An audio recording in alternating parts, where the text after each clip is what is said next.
This documentary provides evidence of events in Santa Barbara, California that appear to be compelled by spiritual conflict spanning centuries and what must be unconscious control over aspects of our societal structure.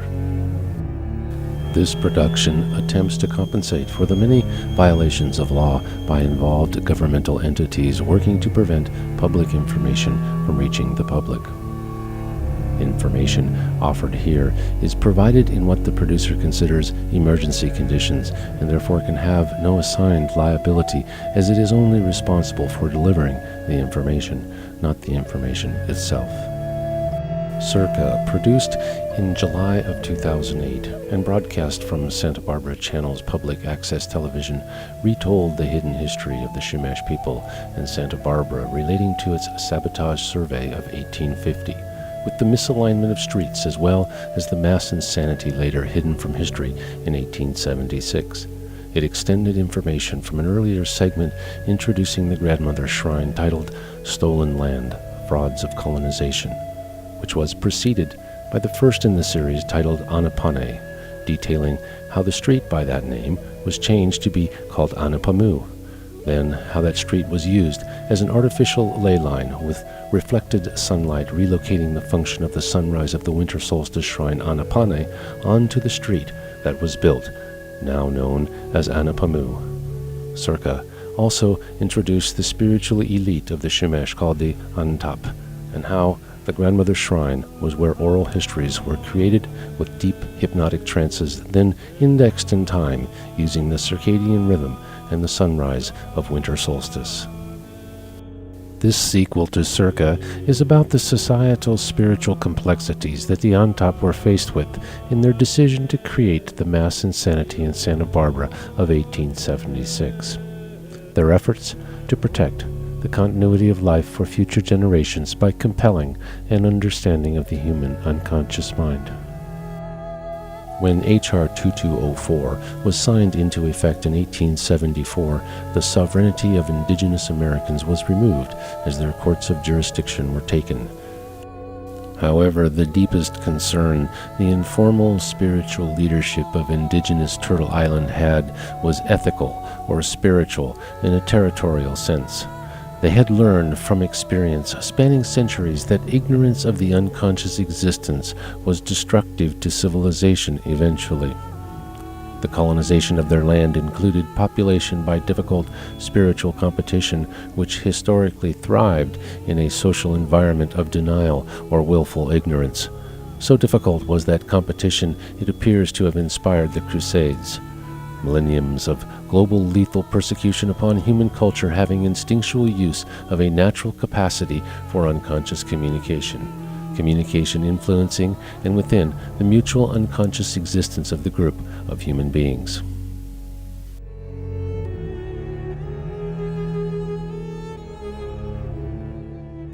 Since the beginning, there have been practitioners of dark knowledge using the same forms of hypnosis as the Indigenous Americans, who use such primarily for oral histories, teaching, and healing. The knowledge can be applied differently depending on the instincts invoked. Native Americans taught love and understanding as an empowering principle for family, culture, and community.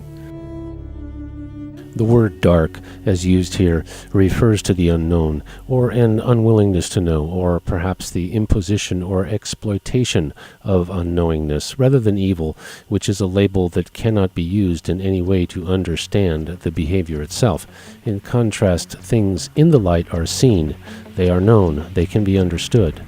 Only reasonable fears are worth knowing, while the other kind can create problems and have.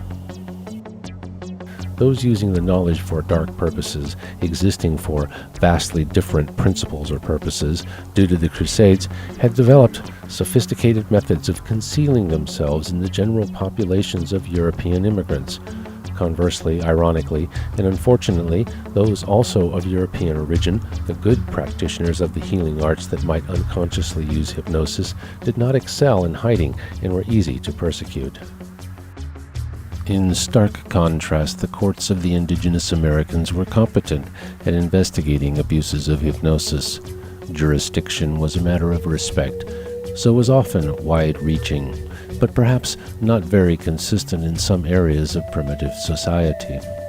H.R. 2204 removed that influence completely and insulated all colonizers from investigation or prosecution for any dark spiritual elements perpetuating acts within the colonial society. The spiritually capable courts of native people no longer had a respected place of reason on the land to evaluate the action and intentions of those who might abuse knowledge of the unconscious mind. Accordingly, in 1865, when H.R. 2204 was conceived, the keepers of the Western Gate learned of the coming legislation from their role as informal, continental spiritual leaders. The keepers of the Western Gate recalled 1692, Salem, Massachusetts, an earlier event of mental performance and extreme behavior recorded in our history. The keepers of the Western Gate were also a national destination for optimum fulfillment of the human task of managing the densest of the continental oral histories with maximum detail and durability.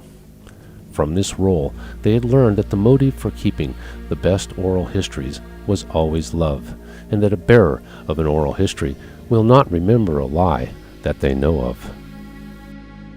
It was this developed mental technology, the on-top, that had propagated and grown across the nation for centuries, a technology of creating general, conditional, post-hypnotic instructions to bearers of oral histories for them to manage their knowledge in time with the coordination of the pineal gland and observances of the sun.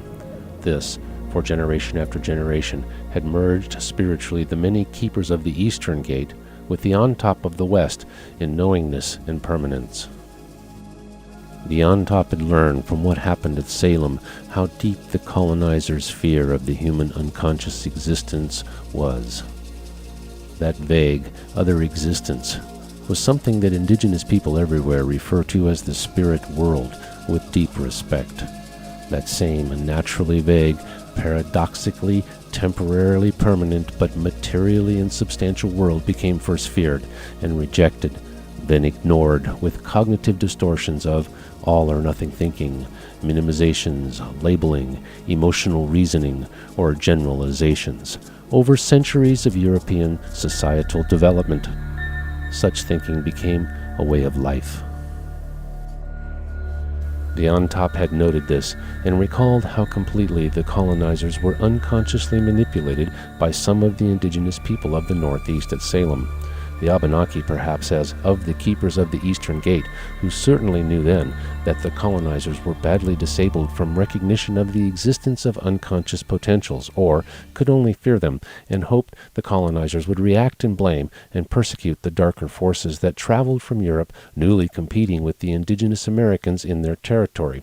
Naturally, to the indigenous people of the northeastern woodlands tribes' way of thinking that, in this confrontation with dark colonial resolve, the native spiritual principles of understanding and truth might prevail, then initiate an awareness within society of the darker forces that they had brought with them, exposing them.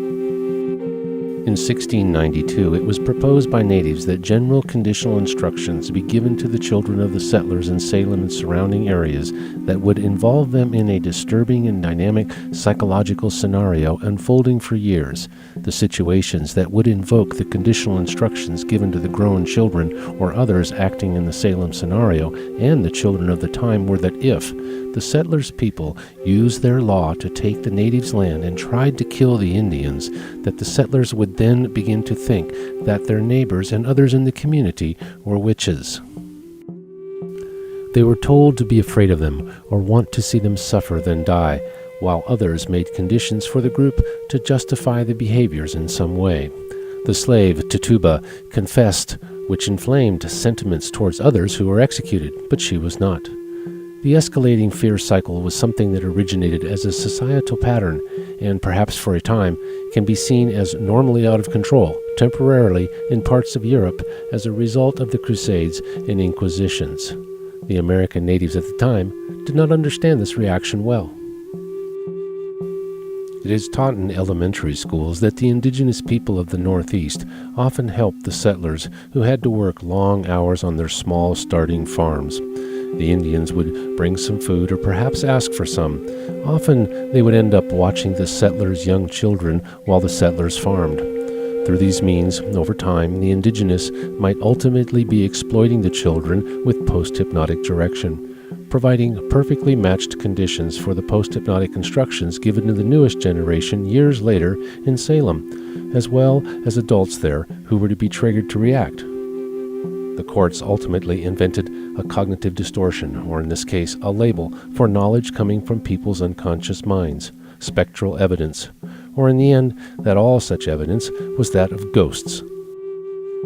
Although the evidence, before that distortion was applied, was simply accepted without critical thinking, then used in an extreme to justify executions, then generalized months later after such evidence was deemed not relevant, and so was not utilized in any way. Essentially, all facts were dismissed with false justification that no further understanding was needed. The UNTOP, almost 200 years later, formed a new appreciation for how completely the colonizing people were unconsciously manipulated by the indigenous people of the northeastern tribes in Salem. Specifically, an appreciation for the ineptitude of the colonizer's court to even notice that there might be another, exclusive mental state dominating behaviors, added to the fact that the colonizers as a whole were badly disabled by fear from recognition of the basic potentials of unconscious human communications. Accordingly, responsibly, the mass insanity in Santa Barbara was specifically directed at creating an understanding in the courts that could eventually be held by the population in general. Medical evaluation accompanied each insanity action, once held by the district court in Santa Barbara. The UNTOP realized that the fear in Salem had taken root in the population, then flourished and spread to people not influenced hypnotically, who became involved, expanding the accusations of witchcraft on their own to others completely innocent. Accordingly, observing this immense vulnerability to unconscious manipulation, the UNTOP put an emphasis on making a structured impact with an event covering the spectrum of potentials to create needed understanding of human behaviors in the colonizer's place of reason and truth. With some competent medical examination, because Salem did not have a great deal of detailed, objective records associated with the activities there, the UNTOP hoped a better understanding could be gained. The records of Salem were as if those scribing were caught up in the sensational, becoming too influenced to be objective. The UNTOP intent with the 1876 event was to at least establish a vestige of a focused study by court-ordered medical examinations of the potential extreme impacts of dynamic unconscious communications enabled through hypnosis, so that the people arriving and living on their land would have an appreciation of what the indigenous people of the land sought for their own descendants within purification of spiritual purposes inherent with exposing forbidden spiritual capacities. Salem was most effectively and uniformly understood as a delusion of witchcraft, which is the objective impression left without an understanding of the unconscious role described and evidenced with the series of related documentaries given in the beginning of this production. The explanation for Salem has been that it was a delusion, but that does not explain what was a mass delusion. In fact, Salem was an earlier, much less organized event of unconscious programming by indigenous spiritual people than was Santa Barbara in 1876, where native spiritual leaders were very disturbed about the taking of land and arbitrary killing of their people, as well as the propensity of colonization to ignore the unconscious existence, empowering the darker forces upon the indigenous people's territory. The UNTOP had a reasonable expectation that the insanity would be examined within the colonizers' federal courts in 1876, then at least documented and recorded properly. Optimistic UNTOP or their families hoped for criminal indictments of Indians trying them for witchcraft to bring awareness.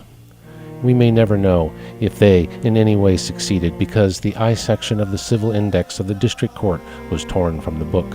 The pages of it shown, beginning with insanity, were later all that was recovered. Generally, cases involving Indians were all in the I section of a given civil index.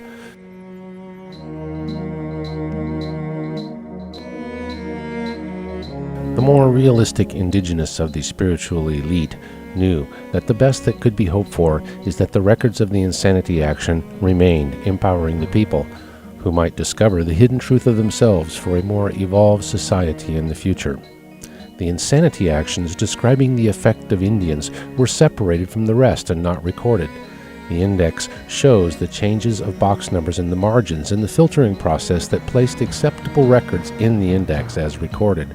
Later, the separated cases were burned before being transferred to microfilm, as were the rest of the court records in violation of state laws.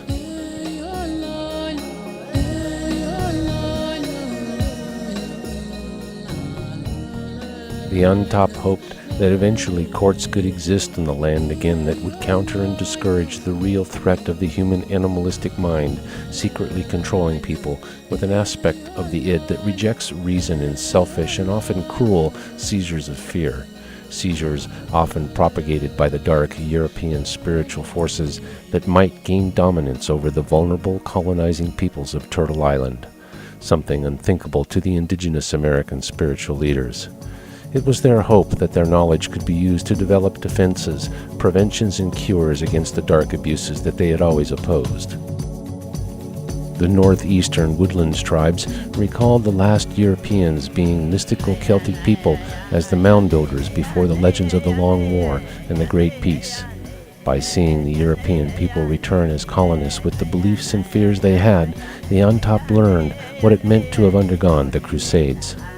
Their understanding of the unconscious mind and how fear itself works upon it brought them to vow their understanding would not be relinquished.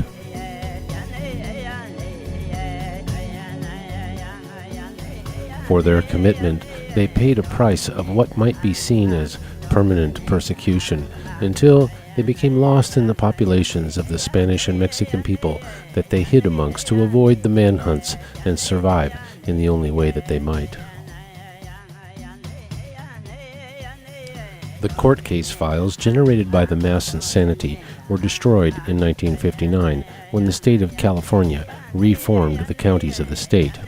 Only the arrest and booking records remained, as is documented by this declaration first shared by CIRCA. But then, when the arrest and booking records were subpoenaed, the county failed to appear in court, and the public was left completely vulnerable to extreme, deadly behaviors, which began in 2000 with the kidnapping and murder of a 15-year-old boy in Sherman Oaks, California, who was brought to Santa Barbara. Nicholas Markowitz. Dark spiritual forces originating in Europe sought to shame the Indigenous Americans by using the unconscious minds of people in the natives' territory to commit horrible acts in desecration of their most sacred shrine. This kidnapping was an effort to collect on a drug deal made with Markowitz's brother. After being held in a local motel for a time, Markowitz was taken to a sacred place of the Chumash people, which has been featured continuously in this series, focusing on the spiritual knowledge of these ancient American people, the Grandmother's Shrine. Finally, on August 8, 2000, the indecision was over. Dark forces had used the unconscious minds of the group, working behind memory barriers normal with somnambulism, that had gathered around the leader, Hollywood, following their instructions under the conditions described to them that were upon them when they acted. In this case, to take Markowitz to a place approximately 5 feet to the north of the line of the winter solstice shrine seen here, to kill him and bury him. An extreme desecration of the most sacred of the Chumash shrines, dedicated to the power of knowledge, serving love, protecting life within the